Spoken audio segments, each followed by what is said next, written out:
Good afternoon, everyone, and welcome back from the break. I hope we've had time to, think a bit about what we heard in the previous session and prepare ourselves for all of the insights that are going to come from this one. I have with me, Maria already said my name is Idi Diongumo, but like I always say, feel free to ask me as many times as you want. But I have with me Ms. Anne Alika, who is the group head of client coverage at Standard Bank Group. I have Shani Sembeta, who is the CEO of Zalman Communications, Advertising and Production. And I have with me Ms. Akwa Doreen Owusu Akono, who is currently the Group Director, People, Organization and Development at Helios Towers. Please give them a round of applause.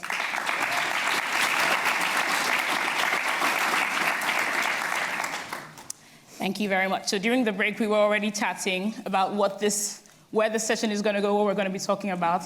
And honestly, you would have wanted to be a fly on the wall in that conversation.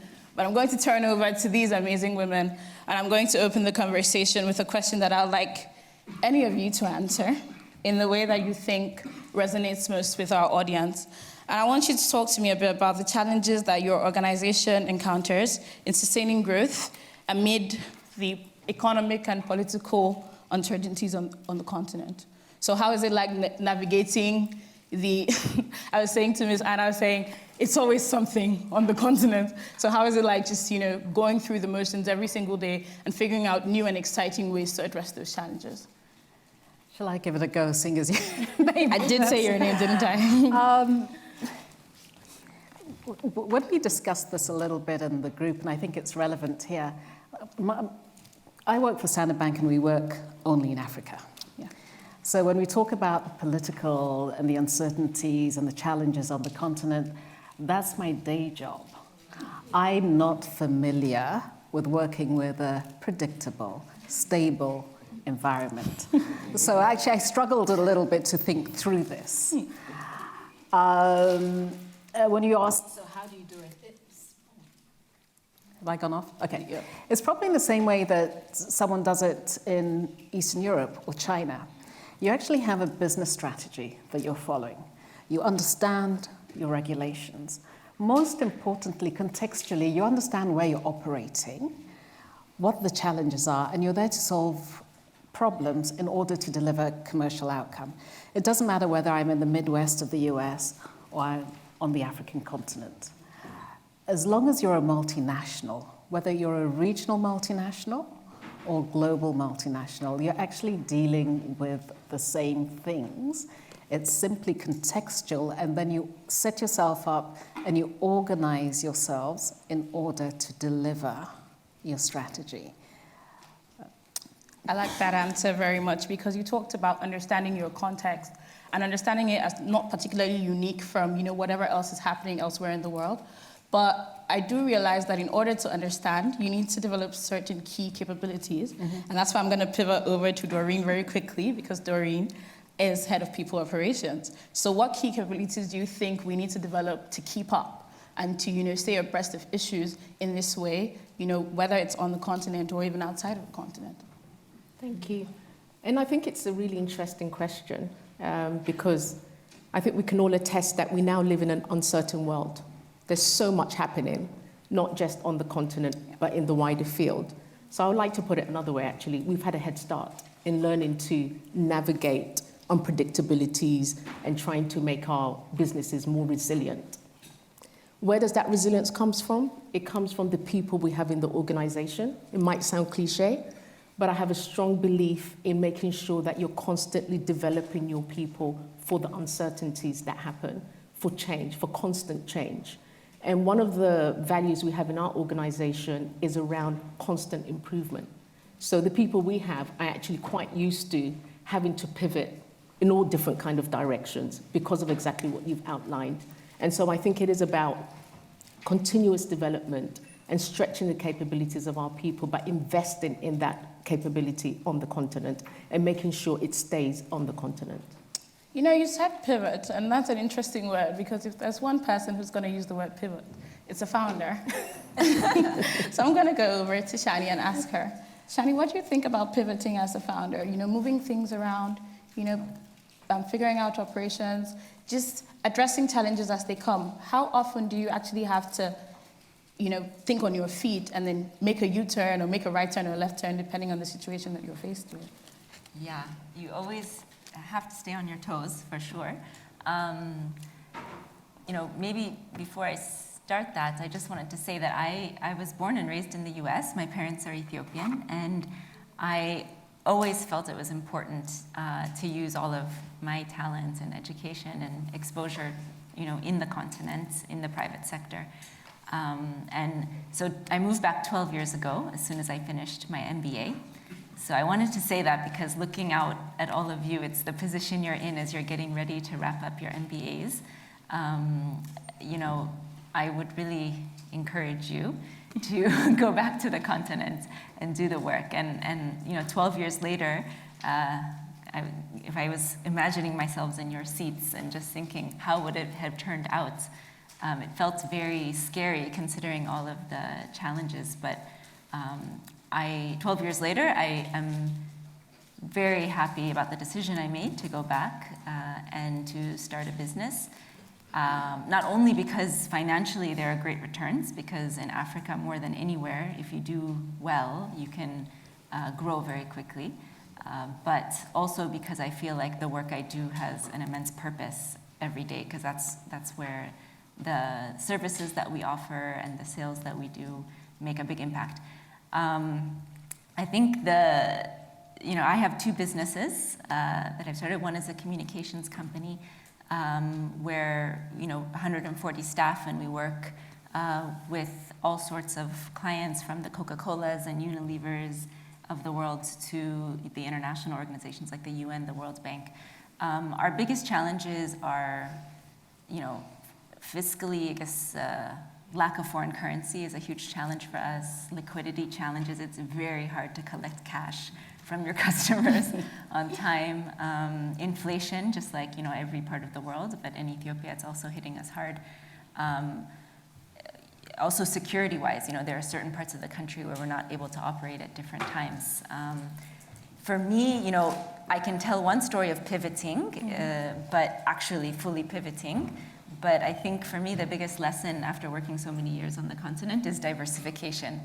And I think about building in diversification to every single part of the business, whether it's the clients that we have. So how many clients are in private sector? How many clients are in the public sector, right? Because when an economic challenge or COVID comes, the private sector might go down, but then the public sector will come up. And then when there are conflicts in the country and the public sector international organizations stop investing in Ethiopia, the private sector then comes up.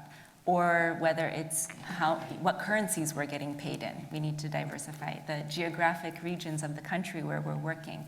I think it's very important. I think in addition to pivoting is diversifying every aspect of your business so that you are able to pivot easily. I think the angle of diversification is really interesting, especially as you've mentioned, public sector and private sector. And if there's one thing that I know is common on the continent, it's knowing a guy, right? It's good to always have someone who knows someone who can help you figure that out. And I just want to ask, anyone who would like to react to this one, what is the role that knowing a guy, strategic partnerships, figuring out who to talk to, when to talk to them, what to talk to them about, managing disagreements, what role that has played in the course of your career, in the course of even administering your role in business. So how do you know who to talk to, that sort of thing? Gosh, that's actually quite broad. And as you were asking the question, I was thinking about it, firstly for myself within the bank, and then myself as an individual navigating my career, so to speak. From the corporate side, from the bank side, to some extent, it is, in a way, it's a little easier, but the principles, I think, are the same. So you're going to want to have a strategic partnership with an individual or an entity that brings something that you don't have. Yeah. You can have a strategic partnership with someone in the same industry, but generally you'll be in a different geography or a different segment, so that one is useful You know, you've got to be useful to each other. Secondly, a strategic partnership in an area that you want to develop or grow into. Otherwise, it's a hobby. It might be fun, but it's actually a hobby. And then the values. If your values conflict, it's going to be very difficult to have the conversations that are necessary when you don't fully agree. And actually, in that situation, you have to have a basis to actually have the open and the candid conversation, and you can't if you don't know each other's values.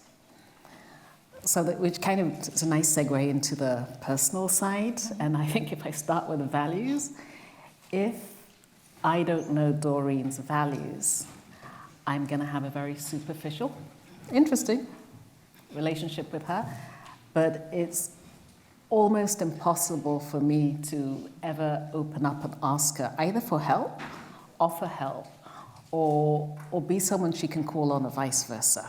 You know, we don't operate in a vacuum.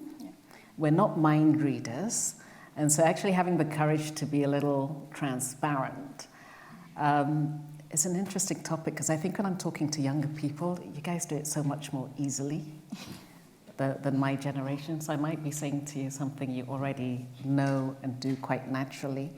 But to be perfectly honest, have the courage to be transparent and have a relationship with someone where you share the values.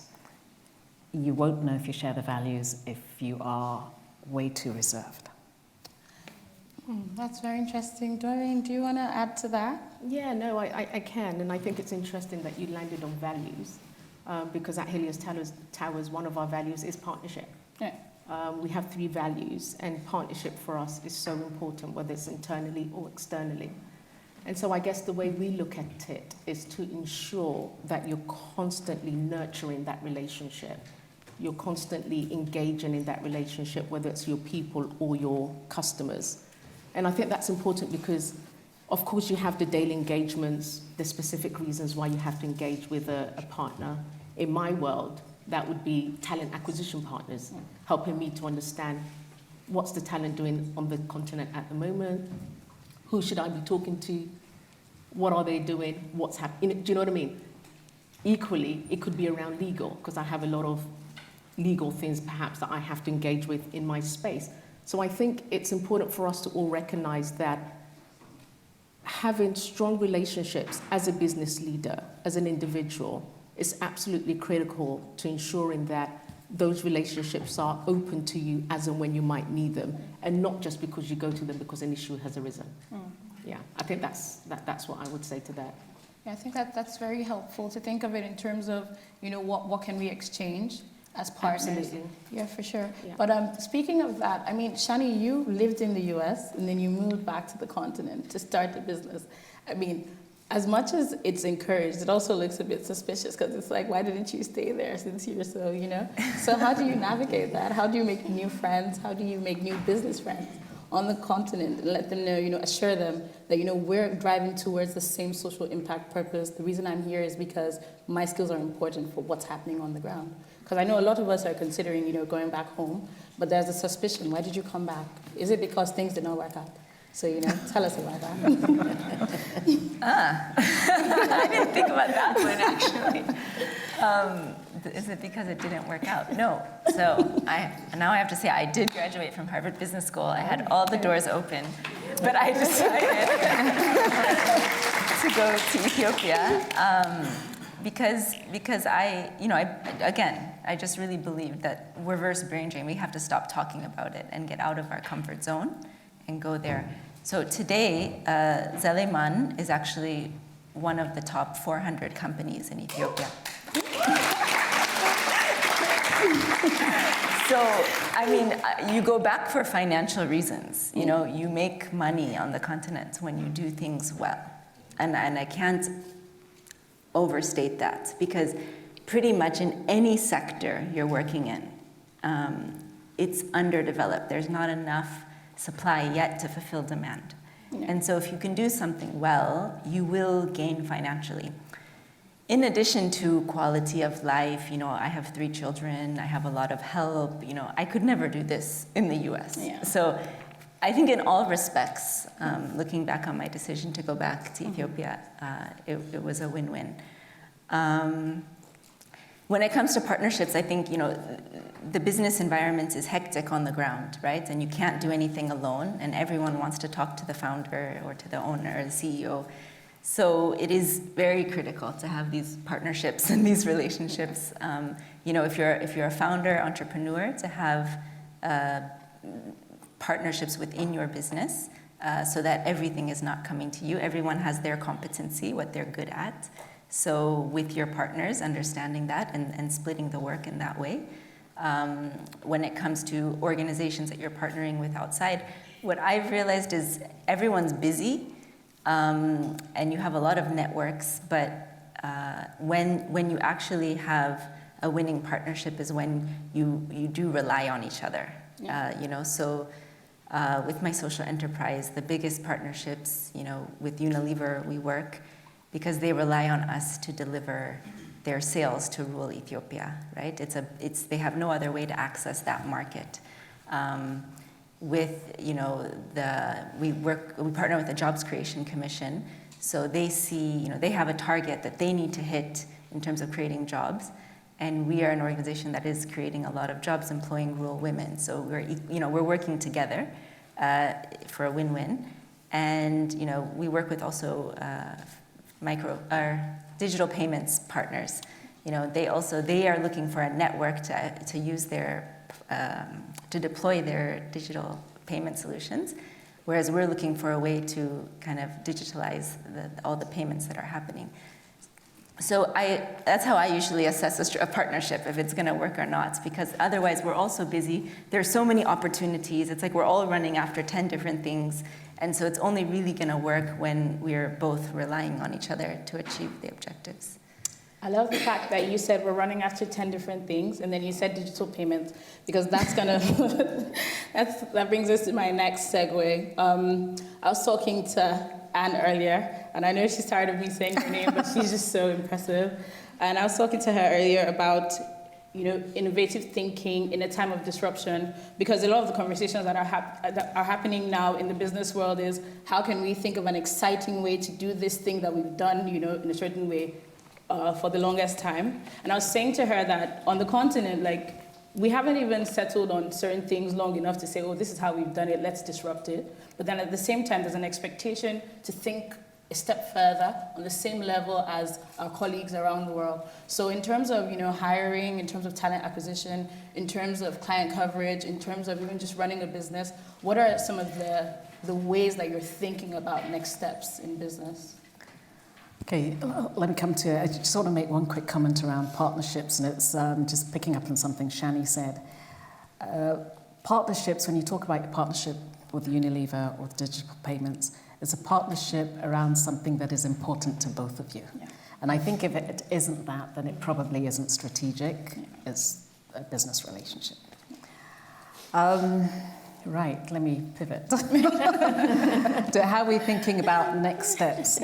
I think we always have to bring it back to the context of where you live and what you're doing. So I rarely think about next steps based on what is happening in the US or China or Southeast Asia or continental Europe, because their context is very different from mine. So my next steps are about how I'm trying to do something better with my business or in a particular geography. But there are a couple of ways we look at it. So we actually have 2 distinct ways of doing it internally within the bank. A few years ago, we started setting up innovation teams. Because one of the challenges of being a very big business, it is hard to innovate. It's very, very difficult to disrupt yourself. That's a phrase that is thrown around, but in practical terms, how do you actually do it? How do you get everybody to change? It's almost impossible because everybody's busy doing their day jobs, delivering on their key results areas for the year, trying to to deliver on their goals and earn that bonus. That's what everyone is trying to do. It is so hard to get people in an operational environment to change how they're doing things, because we already know where the controls are, we know what the risks are, we know how it works. So we started setting up innovation teams, smaller groups of people that could work fairly independently and come up with ideas for things that needed to be solved. And then they could try them out with a part of the bank that was willing to give it a go. Because you need an environment where someone is going to try out your ideas. Some work, some don't work. It's hard to keep an innovation team going if each time their ideas don't work, it is broadcast, because we're all individuals, it's human nature. What has come out of that actually is a few ideas that I'm not even sure that everybody in the bank knows that came from an innovation team. You know, once something is successful, it's actually fairly well adopted. Not one of them, however, has been so draconian that it disrupted the entire bank. I think that would be very difficult. I'm completely impressed with companies that are able to do that, but I think there are also very few examples, and it's not a bad thing. So I think innovation, one, you have to be intentional about it. Two, it must be supported from the top, because people need the encouragement, the practical environment in which to try things out. But for everybody else, innovation comes through your daily life. It's around how you make those improvements to be more productive, to be quicker, to get home at 5 o'clock instead of at 10 p.m. That is also innovation, and I think it's very relevant. Thank you so much for that.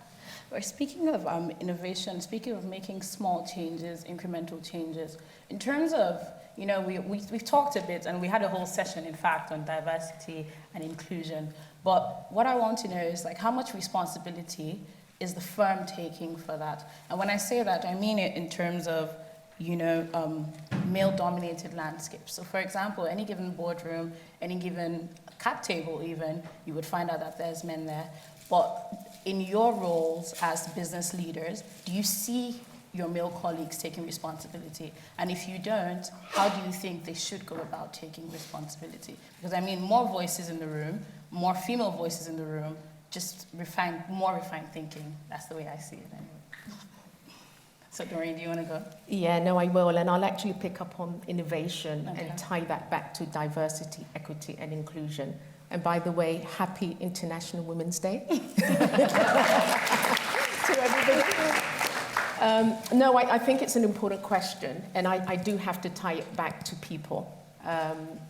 In our business, we highly value diversity, and we value diversity on a different level. We really ask people to value the difference that everyone brings to the organization. With difference comes a difference in thinking, in approach, in behavior, in leadership style, and so forth. And I think when you try to move from an established culture to creating one where people feel free to speak up, it also comes with the ability to raise your ideas around whatever topic is on the table, raise your ideas around whatever issues you're facing in your role or whatever's happening on the ground. As leaders, we can't be everywhere in the business, right? So we rely on our people to tell us when that new idea or when that solution comes up, that they feel that they have an avenue in which to raise it with us. And so for me, I do feel that diversity, equity, and inclusion and representation in a business from all people is so important in this space. And we talk about it all the time in the business, but we also link it to something we call Lean Six Sigma, which is a business excellence sort of continuous improvement process. And so within our business, we expect everybody to try and qualify in this accreditation within the first 12 months of joining us. Yeah. And so it's something we're really trying to embed into our culture that, you know, perhaps taking a different approach to what Standard Bank is doing is that we believe that innovation can come from anybody. Mm-hmm. It doesn't matter your role, it doesn't matter your position, it doesn't matter your location. You have the right and you're empowered to speak up and let us know when you have a good idea that potentially we can adopt to drive the business forward.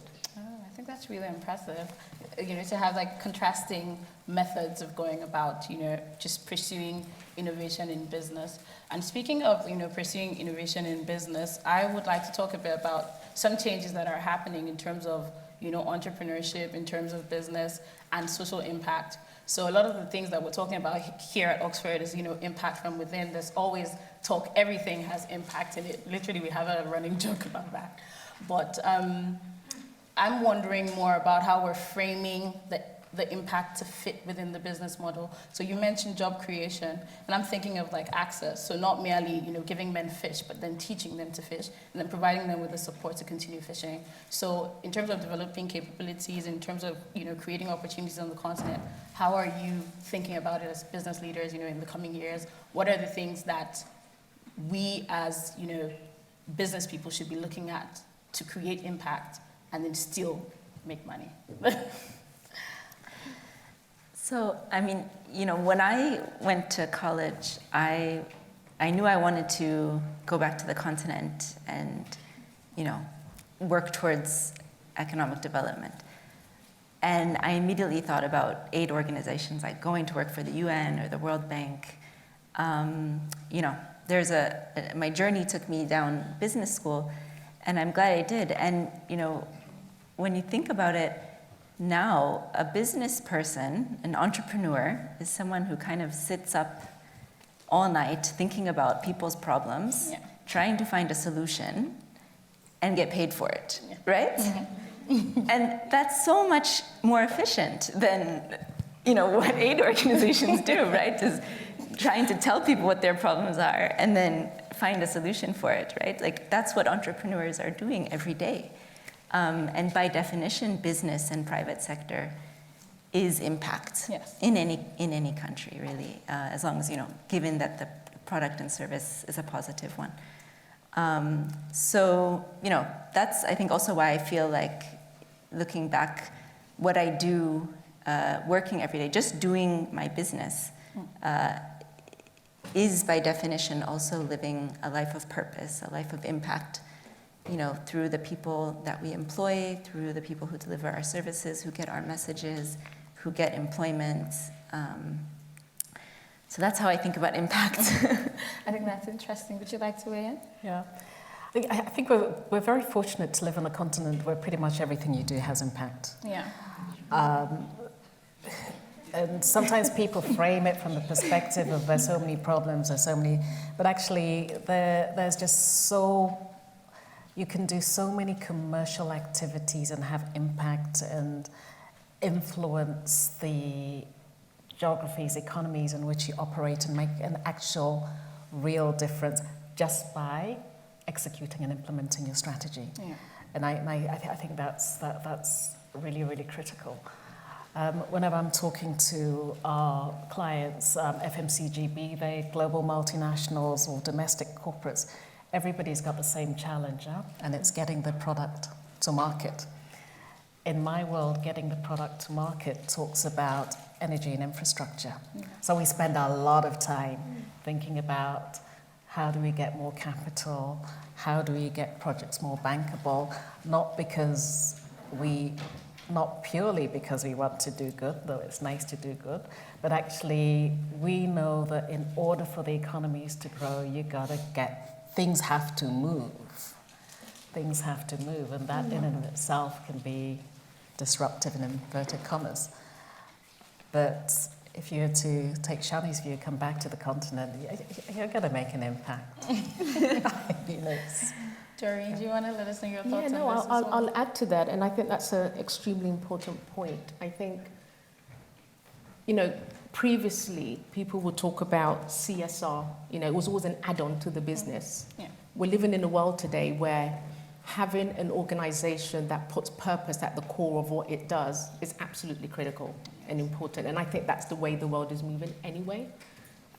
If you're lucky enough to work in an organization where you can easily identify profit with purpose, in essence is what we're talking about, I think it's a good place to be, because you want to know that as a human being, you're existing and your every waking hour energy is going towards something that's actually going to have a positive impact in the world.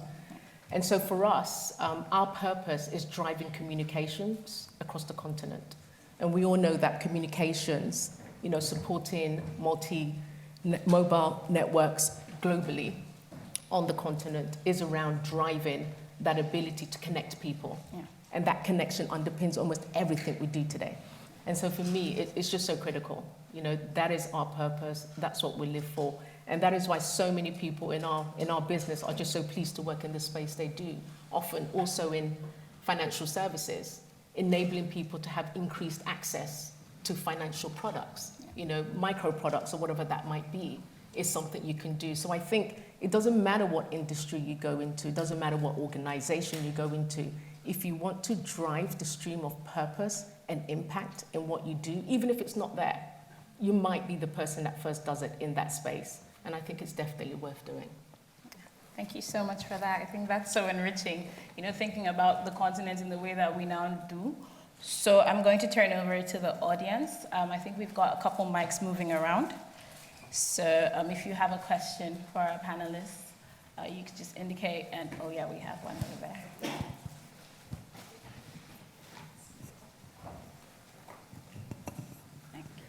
Hi. So very quick question. If you were to kind of pinpoint, I would say 2 roadblocks that, if taken away, would truly unlock Africa's opportunities, what would you say they are? I asked some context.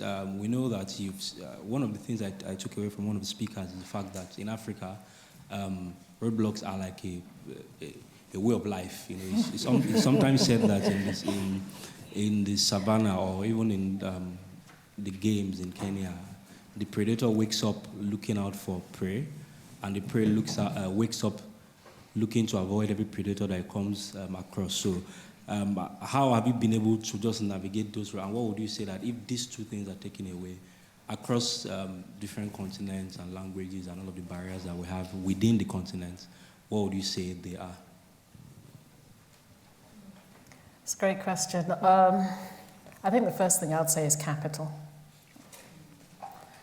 And almost at every single level, we talk about, whether we're talking about inclusivity for women entrepreneurs, whether we're talking about asset managers, more women asset managers because they allocate capital, whether we're talking about an unlock that enables capital to move across the continent and encourage more capital to come from elsewhere.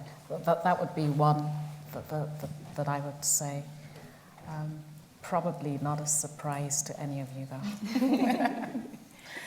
And maybe just to add to that, I think for me, I would definitely add to the capital suggestion and also say that potentially it's how the investment model is structured that doesn't quite work for our continent, right? So in the private equity world, which I used to work in, they have a certain way of investing. There's a cyclical investment timeline, and so on and so forth. But given the challenges that you may face on the continent, it just doesn't work, right? And I think there's been a huge reluctance in that space to look at that model and to make it more bespoke for our continent. So that's one, just adding on to the capital one. But the other one's education, education, and education. Make it free, full stop. And good quality. That's it. Quality all the way through. Yeah. That's it.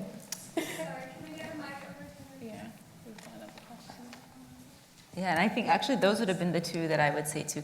Free flow of capital in our country. It's also like foreign currency is an issue. Yeah. And education, because we don't have nearly enough trained talent. Yeah. I can probably talk about capital for an hour then. Tell us more. You have a lot of work to do.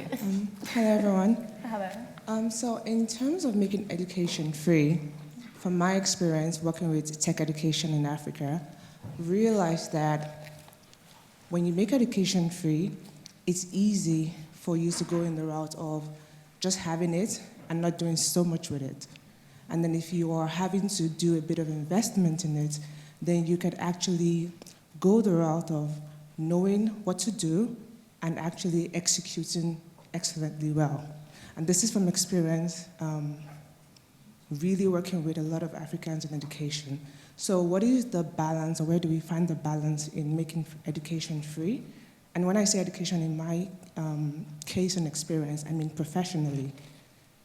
Where's the balance in making it free and having people do a little bit of investment? Because we've had situations where we've trained a lot of people, and at the end of the day, the result from that is very minimal. How do they sustain what they've been taught? But in the case where we had them do a bit of investment, we see that because of the investment they did, there is the continuous learning of, I want to learn this part of tech, and I want to continue in this part of tech, and do well in what I do, and build an entire great career. And this is like evidence-based, because my team and I have done so much work, and sometimes it's, you question it, because we've done a lot of trainings. However, you wonder, what has that got to do, because we made it free. So where do you find the balance, really? Thank you. And this question is for everyone, because apparently Shani does job placement, Alika, Annie does clients coverage, which I think you spoke of values, and that's, for me, is, okay, understanding the values within colleagues, co-workers, and how they move, and then Doreen also on talent acquisition. So where is the balance? And I'd like to hear from all three of you. Thank you. Oh, is that clear?